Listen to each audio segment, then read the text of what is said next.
All right. Well, thank you so much for joining us for Talent Grind's Meet My Network podcast. I am Michael Doran, and I'm joined today by Brian. How do you pronounce your last name, Brian? Piotrowski. Piotrowski. Gotcha. I'm joined by Brian Piotrowski, who is actually from my old hometown, Chicago, Illinois. He is the director of talent acquisition for EXP, which is an engineering consulting business, but not software engineering, more like infrastructure, real world building things type of engineering. And he's had a very interesting career. He's actually had longevity in his career that I think a lot of recruiters would give their left teeth for. So, Brian, welcome to the Meet My Network podcast. Great to meet you. Yeah, thank you for having me, Michael. Absolutely. So I think just to start off here, like why recruiting? What initially drew you to recruiting as a career? Yeah, that's a very good question. And when I left university, my undergraduate degree was in political science and religion. I honestly thought I was going to be working in Washington, D.C. as a government bureaucrat working on Capitol Hill, and then quickly realized that that dream was not going to happen. And a staffing firm reached out to me called Delta Technical Solutions, asking if I would be interested in coming to work for them. They were they are a small boutique staffing firm that is based here in the Chicago suburbs that focuses on manufacturing positions. Gotcha. So that drew you into it, just like that more than the sales part of it right away. Yeah, and it was a full desk. So everything from business development and recruiting, I did everything while I was there. Spent about 3 years there and definitely enjoy the recruiting aspect, finding people, getting them interested in a role, finding out what makes them passionate about their profession and what makes them different from everybody else. And really, that's where I started to really enjoy what I was doing at that time. Gotcha. Then you spent a little bit of time at Veolia before you headed over to EXP, correct? Correct. So I was on contract at Veolia North America. I came over there. I left staffing and came over to Veolia to work on their water side. So Veolia has an operation and maintenance contract with municipalities and industrial facilities for water and wastewater facilities. So I supported that business for 11 months when I was on contract. And then through that entire time I was on contract, never knew if I was going to go permanent or not. So I was always looking, and I had an opportunity at EXP. So I decided to take the opportunity and move over.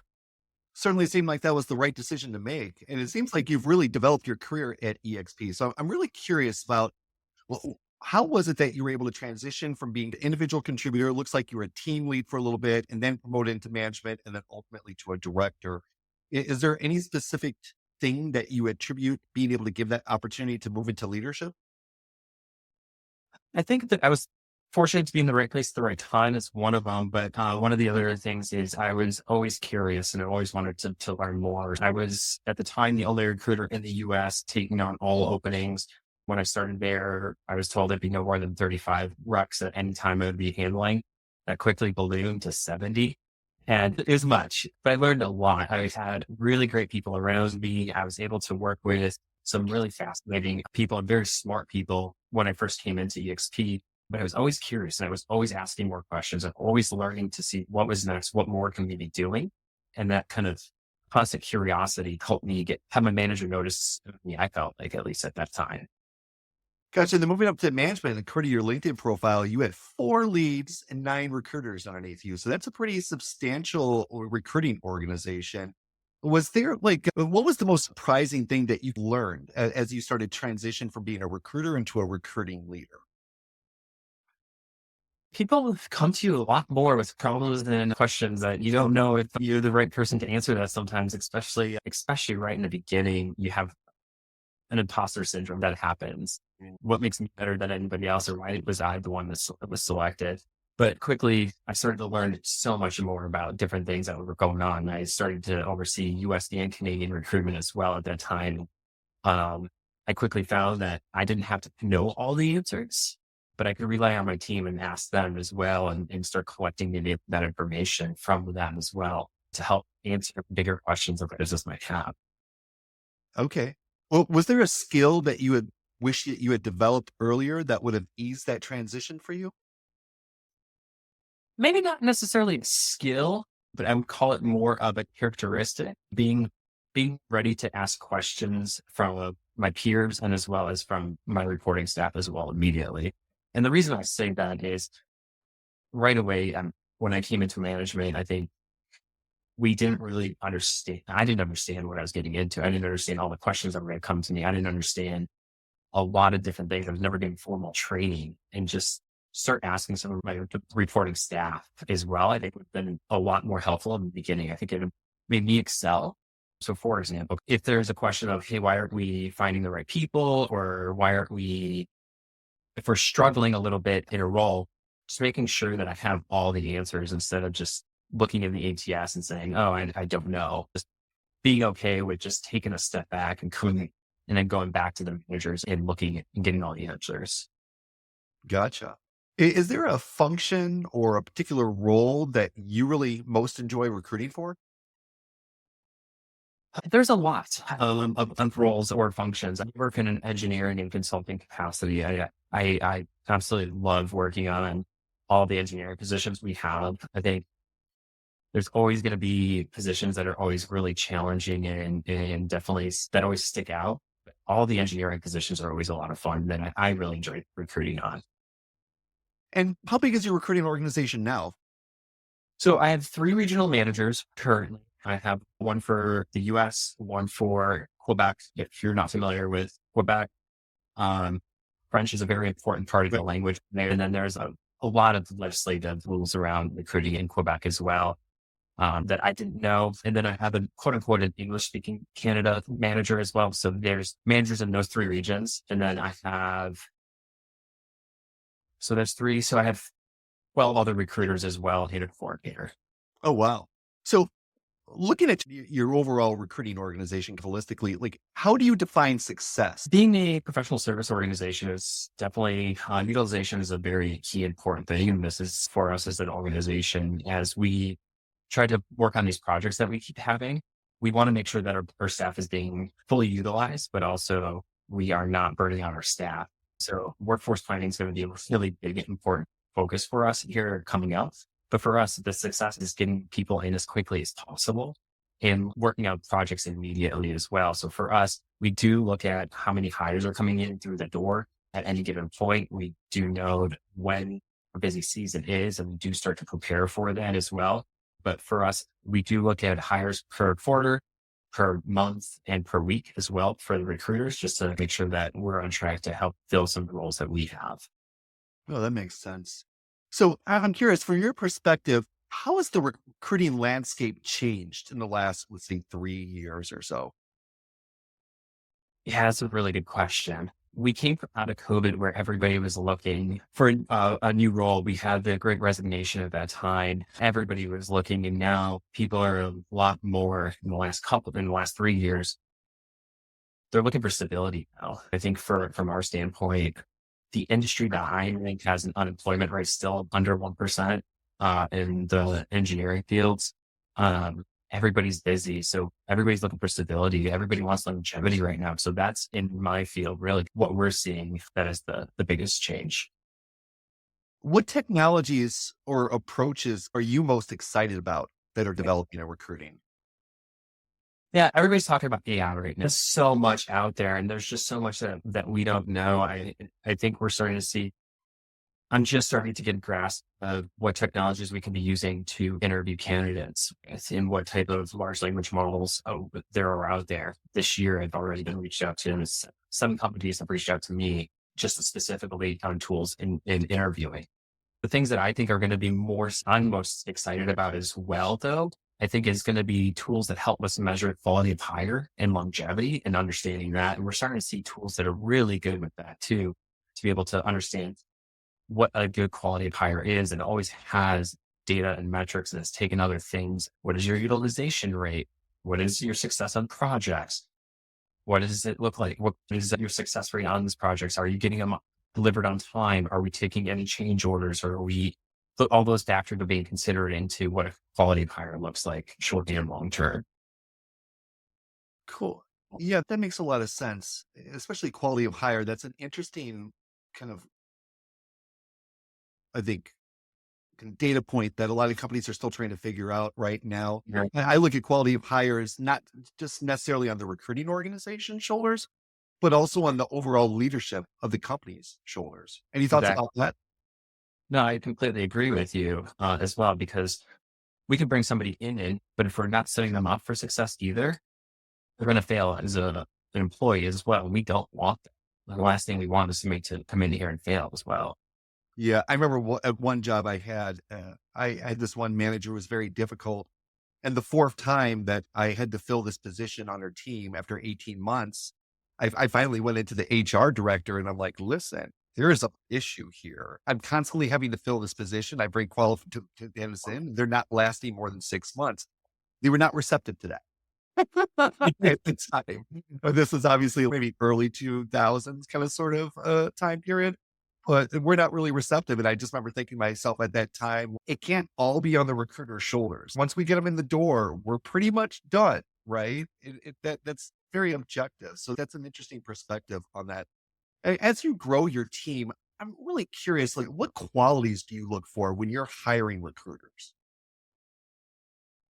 I really want somebody that is curious, like, engaged in what's going on outside of the industry, engaged what's going on inside the industry as well, reading on what's going on, attending conferences, learning as much as they can. That's really important to me because if you're just stuck, things are going to change so quickly in the next couple of years. And if you're not staying up with the times, you will be falling back behind. And I think that's where those are the people that will get replaced by AI or any type of technology that's coming through. Do you have any concerns about AI in recruiting?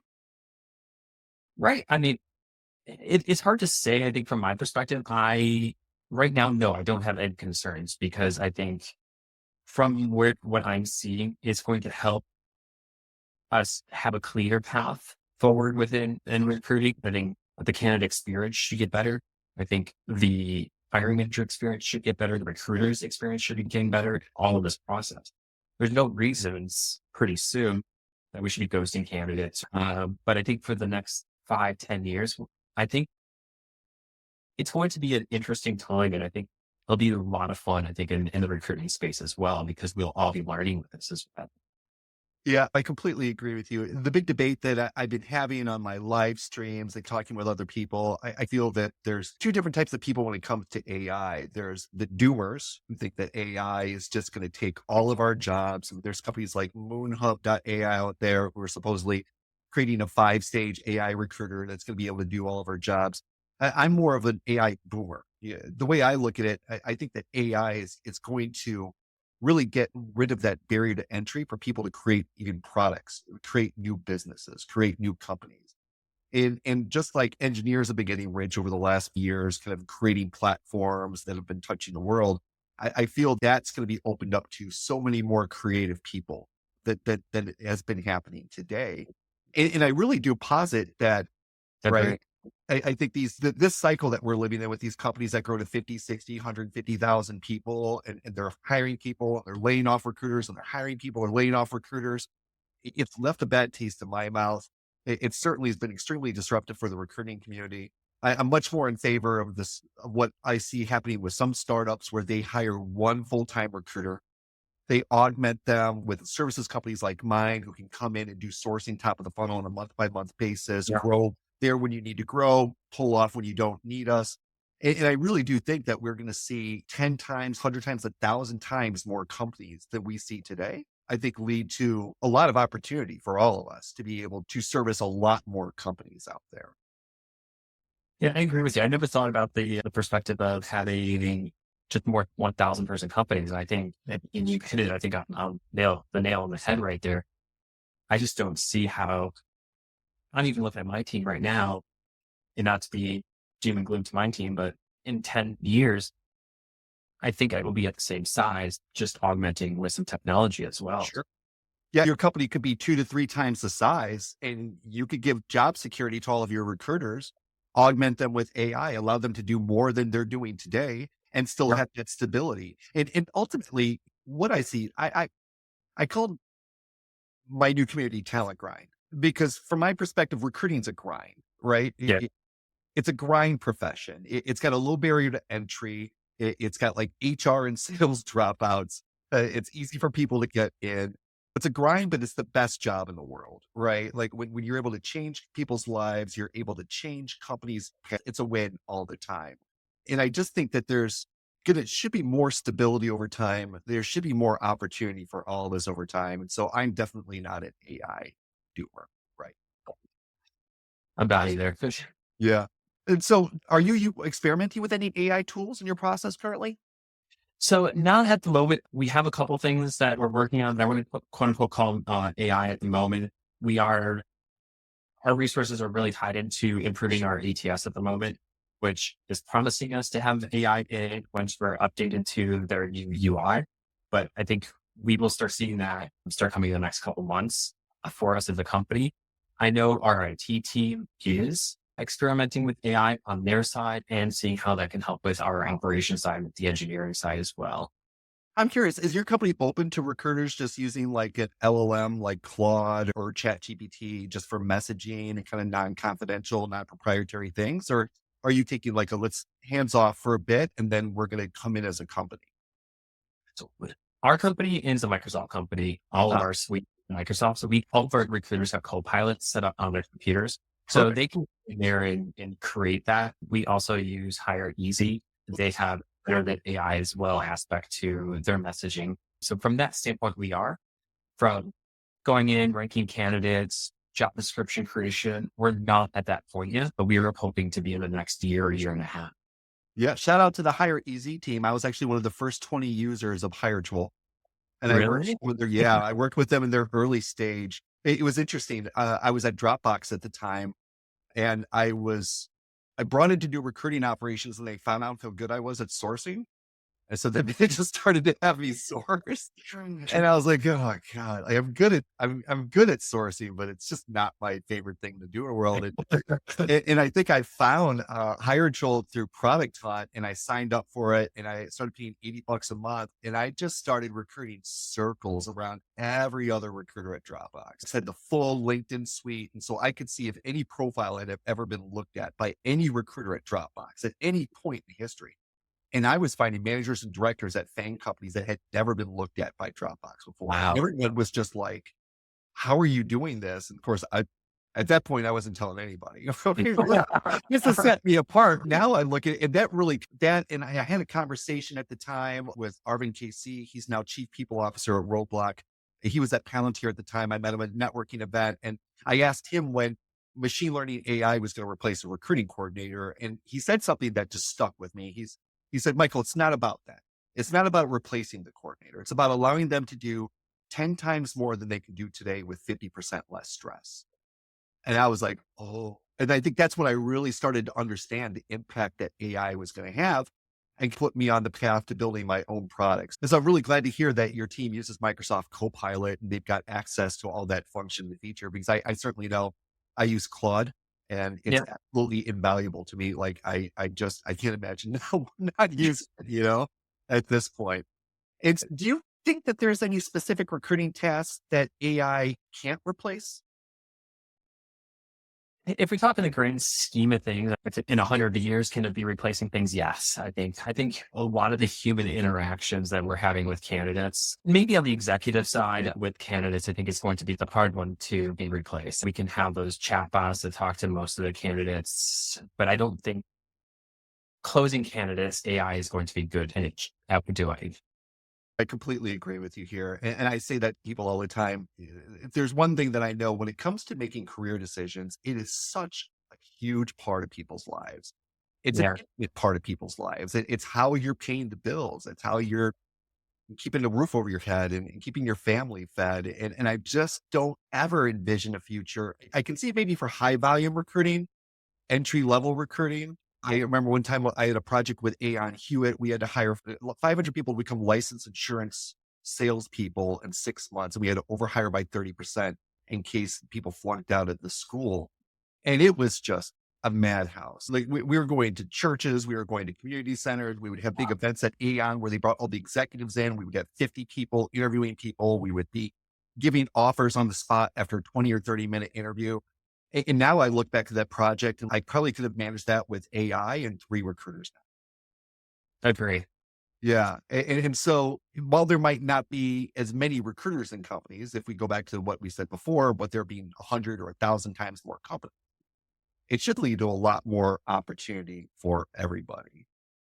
And so I guess and I think that's a good point for everybody about efficiency and communication. My podcasts have been generally going anywhere from 30 to 45 minutes, but Brian and I are communicating so well with each other.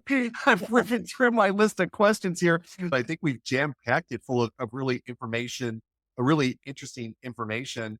What advice would you give to someone perhaps who's just starting in recruiting right now? Kind of to what you said earlier, it can be a grind, especially when you start. I remember when I started in staffing, it was just all about always picking up the phone and calling people and messaging people. Give it a shot. It's very rewarding every day, every week. I'm happy with what I'm doing. And also learn the industry. There's so much you don't know about the industry. I'm learning about it every day. I mean, you can learn anything from early careers to employee branding to recruitment marketing to sourcing. It's almost endless with the possibilities of things that you can become really good at within this industry. Go out there, learn as much as you can, go out to different communities and try to learn, go to conferences, learn from your community as well at this own grind. These are all great places to learn from industry experts already. I could agree with you more. I think what I love most about recruiting, I'm a student of business, right? Exactly. If you take a look at traditional company organizations, at least from what I've been able to say, most executives from companies come out of two different areas, sales or finance, right? Sales or finance, right? And maybe to a lesser extent, operations, depending upon the business. Out here in Silicon Valley, you would throw engineering into that mix. But what I've been trying to push is I really feel that the best CEOs of the future are going to come out of recruiting. And this is why, because nobody knows a company better than a recruiter. They're in the guts of the company. They know the hiring managers. They know what the priorities are. They know what all the different roles are. They're hiring all the people. They're salespeople who've been raised in a very regulated, compliant environment. And that to me is just a winning combination in terms of what I would look for in an executive in a business that I own and ran. And so I'm trying to get recruiters to realize we don't have to be the ugly redheaded stepchildren anymore. Like we offer value. If I had $1 for every time somebody said, well, recruiting is just a cost center. It's like, yeah, but you wouldn't have a company without the people in it. Obviously, sales drives the bus, right? Sales is much more difficult than recruiting, but from my perspective, recruiting is the more rewarding career out of all of them. Within recruiting, you get to learn what makes everybody tick within the company, why somebody is in their role, why they come to work every day, what makes them passionate about what they're doing. That is just amazing in itself when I get to sit down and talk to somebody about what they do on a day-to-day basis and just see the passion light up their face. That's actually the part that I enjoy the most. Yeah. And a little pro tip, if you're a junior recruiter, when you're interviewing somebody, if they say something interesting that you want to know more about, probe for it. They don't know if you're doing it for the interview or for your own personal knowledge. And I've done that all along. Oh, that's interesting.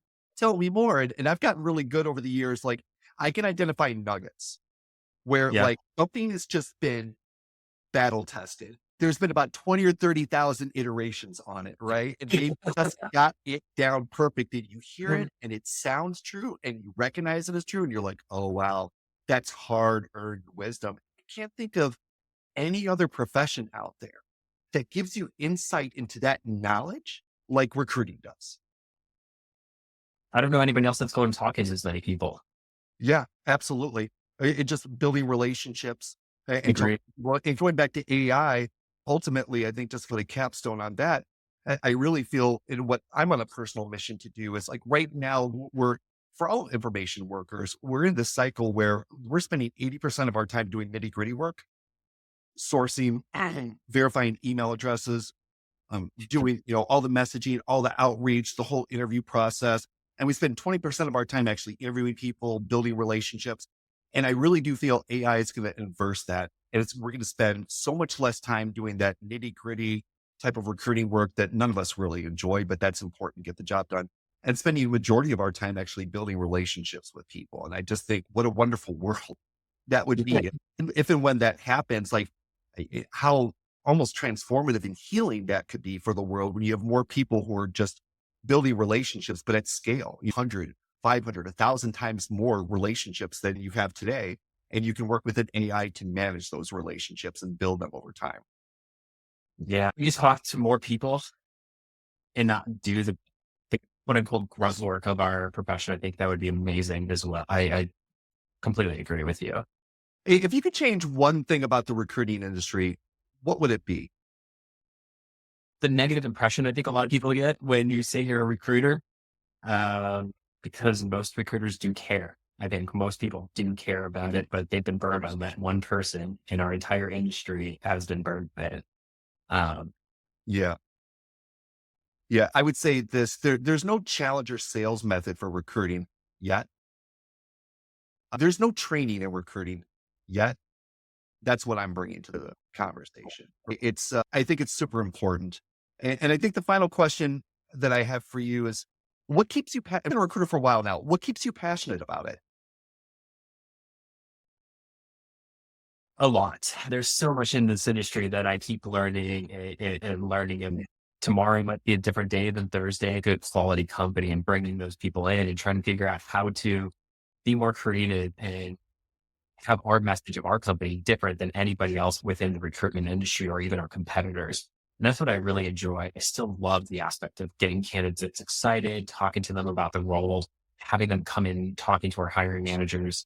And then since I've left staffing and come into the corporate side, one thing I really enjoy is now seeing the hiring managers get excited when they're like, thank you for finding that person, or a peer of this person I just hired saying, thank you. I don't have to work overtime anymore because I have somebody that's coming in, or we're going to meet this project deadline. That's the part that I really enjoy is now just seeing that sense of gratification from people. Yeah, absolutely. I had a really tough VP one time, and I still remember I filled his role. He sent me an email and he's like, Michael, I wasn't easy on you, and you went out and did exactly what I wanted you to do. Good job. And I was just like, you know, Yeah. like that's all I really need. We don't get positive reinforcement that much. And so if you're a non-recruiter watching this and you work with recruiters, give them positive reinforcement.